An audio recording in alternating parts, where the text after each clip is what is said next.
great question this week from one of the members of our writer's block group. She's working on an application to a foundation, and one of the questions that was asked was for her to list all of the foundations that she has either applied to or is going to apply to for support for this project.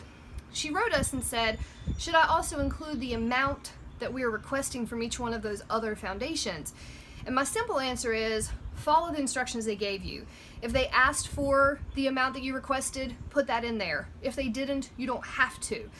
The next thing I would suggest is many times they will ask you to say whether or not those requests are pending, received, or denied, because they want to know who is supporting you. A lot of times people have the misconception that they're asking that because if other people are supporting you, then they may not want to, which is completely the opposite of what the actual reason is. If other people are supporting you and you're not asking them for 100% of the support for this particular program or project, then they see that as you're an investment that other people are also interested in.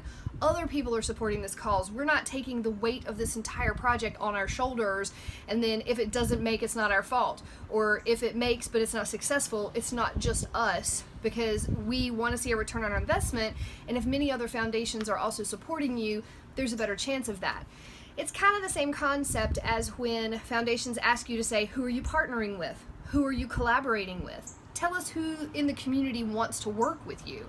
Because if they're funding a collaboration or a partnership, other people are involved, you potentially have a larger impact. You're going to be able to reach more people. Foundations look at that similarly when they go to support an organization through a grant. They want to know they're not the Lone Ranger out there supporting you all by themselves.